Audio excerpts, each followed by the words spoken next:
अस्सलाम वालेकुम। मुंहिंजो नालो रेशमा आहे, रेशमा डायरी। मां मतिलबु 7 सालनि खां हिते प्रोग्राम करायां पई as a organiser, as a technician. मुंहिंजो पंहिंजो सेंटर आहे इमाम आमना ब्यूटिशियन ट्रेनिंग सेंटर जे हवाले सां।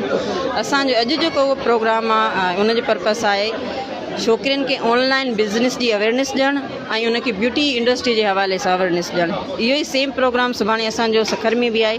मां काफ़ी प्रोग्राम कराया आहिनि जंहिंमें हैदराबाद, सखर, दादू, लाड़काणो आहे। मुंहिंजे ख्याल सां 9 कराया त मां 50-60 प्रोग्राम इहे ब्यूटी जे हवाले सां कराए चुकी आहियां। अस्सलाम वालेकुम। मुंहिंजो नालो रीमा आहे, मां लाड़काना खां आहियां, ब्यूटिशियन आहियां मां पाण। ऐं अॼु असां हिते आया आहियूं ग्रो वे जी तरफ़ खां ही प्रोग्राम थियो आहे ऐं मैम हुमेरा हिन जी ऑर्गेनाइज़र आहे। ऐं तमामु सुठो प्रोग्राम आहे। हिते इलाही ब्यूटिशियंस आया आहिनि, बिगनर्स आया आहिनि, कराची खां एक्सपर्ट ब्यूटिशियंस आयूं आहिनि जंहिं मेकअप जो क्लास ॾिनो आहे। ऐं लाड़काना जूं काफ़ी ब्यूटिशियंस आहिनि, बिगनर्स आहिनि जंहिं हिते क्लास अटेंड कयो आहे। तमामु सुठो माहौल आहे। अहिड़ा ॿिया बि प्रोग्राम्स थींदा रहनि।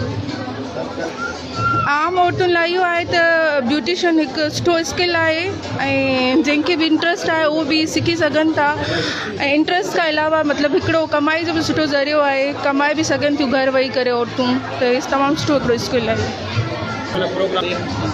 ज़ाहिर आहे इहे अहिड़ा प्रोग्राम थियणु खपनि औरतुनि जे लाइ स्पेशली। इहे ख़ासि आहे क्योंकि घरु वेही करे हिकिड़ो सुठो स्किल आहे, सुठे तरीक़े सां औरतूं पंहिंजे घर में कमाए सघनि थियूं। अस्सलाम वालेकुम एवरीवन, इट्स मी आसिया जावेद। और अल्हम्दुलिल्लाह मैं जो कराची से आई हूँ, यहाँ लाड़काना कोर्स करवाने ये क्लास हमारी हो रही है ऑर्गेनाइज यूथ के लिए।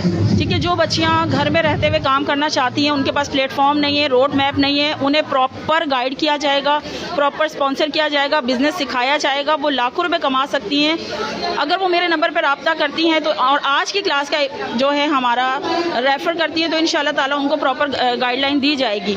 और इसमें यहाँ पर वो घर पर रहते हुए अपना बिजनेस भी कर सकती हैं। जो ब्यूटिशियंस फ्रंट पर आना चाहती हैं, अपना काम दुनिया को दिखाना चाहती हैं, वो भी मुझसे रब्ता कर सकती हैं। उनकी इस तरह की क्लास हम प्रॉपर जो है स्पॉन्सर करेंगे, ऑर्गेनाइज़ करेंगे इंशाल्लाह ताला। जो ऑर्गेनाइज़र न्यू फेसेस को लाना चाहते हैं उनके लिए भी ऑफ़र है, उन्हें भी हम प्रॉपर जो है स्पॉन्सर करेंगे इंशाल्लाह ताला।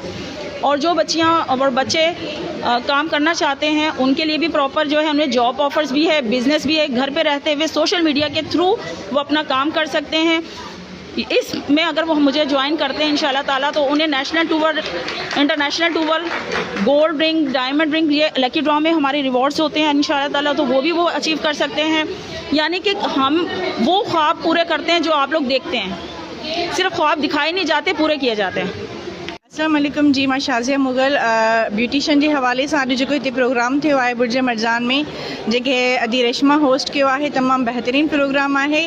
असां लेडीज़ सभु हिते मौजूदु आहियूं। लाड़काने जूं जेके बि ब्यूटिशियंस आहिनि उन्हनि जे लाइ हिकिड़ो इंफॉर्मेटिव ऐं तमामु बहितरीनु प्रोग्राम आहे। ऐं असांखे अहिड़नि प्रोग्राम जी ज़रूरत बि आहे, वक़्त जी तक़ाज़ा बि आहे त डे बाय डे जेको आहे पार्लर जे जेके प्रोडक्ट्स न्यू अचनि थियूं उन्हनि जी अवेयरनेस ॾियनि था। ऐं इन्हनि जो लाइव हिकिड़ो फेशियल बि कयो आहे जंहिंजो तमामु बहितरीनु रिज़ल्ट आयो आहे। सो मां रिकमेंड कंदमि त तव्हां बि इन्हनि जूं जेके बि प्रोडक्ट्स आहिनि उन्हनि मां फ़ाइदो वठो ऐं अहिड़ा प्रोग्राम्स थींदा रहनि। Thank U.